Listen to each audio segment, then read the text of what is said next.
Alright, so I'm about halfway through with changing out the alternator on my 5.7 liter Hemi with the oil cooler. And I'm 2 days in, 3 days in, and it's just a massive quagmire, so I figured I would put a little bit of this on video for anyone that's wondering what it might be like to change their own. Now, this is all going to be hinging upon if it has the oil cooler or not. So 6.4s, 6.2, 6.1s, I guess, they all have oil coolers. The only 5.7s that have them are the ones that come in the Pursuits. So anyway, you got to take everything off to get to that alternator. It's going to be on the lower left. I've taken all the hoses off, brackets, pulleys, radiator's still in there, but it's drained. Gonna have one bolt on the top, two on the bottom, and of course the connections on the back side. None of them are easy to get to. The bolts are 16s, 16 millimeters. The backside bolt, the backside bottom bolt will have a bracket that attaches to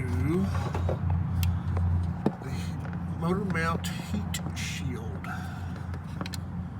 don't know if I can, if it will show it.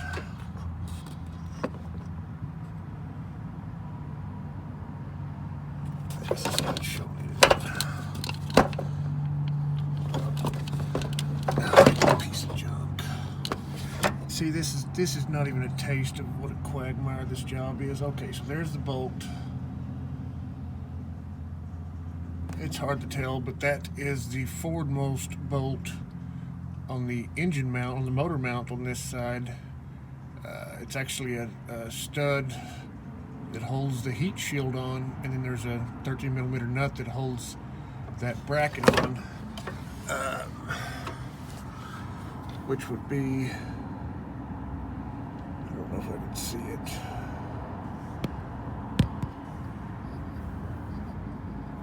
Okay, so there's the bracket right there. It's right in front of me. So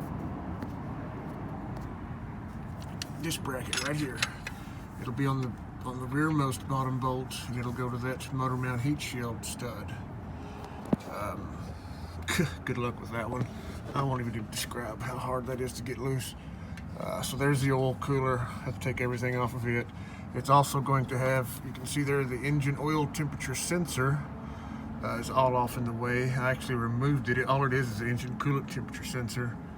But that's for the oil temperature. It's got its own electrical connection that will have to be removed. Or it doesn't have to be removed, but I would suggest you remove it and remove the sensor so that you don't break the thing off trying to get the alternator out. Also, these lines right here, these power steering lines that come off of the rack, they bolt. They have a bracket that holds them to the top of the cradle here. There's one bolt each. You're gonna want to remove those to give play in this. And then the same thing right above. Same thing right below the alternator. Remove the bracket bolts to give yourself some play. You're gonna need that.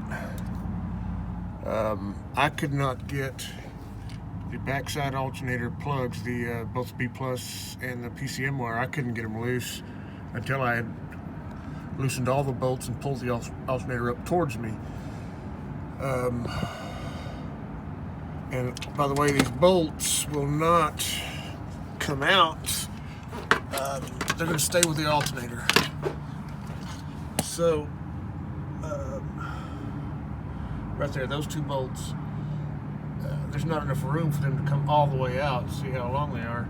And so once they're free of the bracket that they're screwed into, then they're just left like that. Then you pull the alternator all the way out. Same way going in, you've got to put them into the new alternator going in, and that bracket's going to have to be on there already, obviously. So, and I mean, I've had to take, you can't even see it, I've had to take so much loose. This is a horrendous job. I would say don't do it. If you don't have the oil cooler, give it a shot. It's not as bad. If you've got the oil cooler, don't do it. If it has to be done, pay someone else to do it. That's my honest to goodness assessment. This is a quagmire. I'm on day 3. I'm going to be in day 4 before I finish it. It's just a gigantic, massive pain in the ass. Get someone else to do it. Torture them.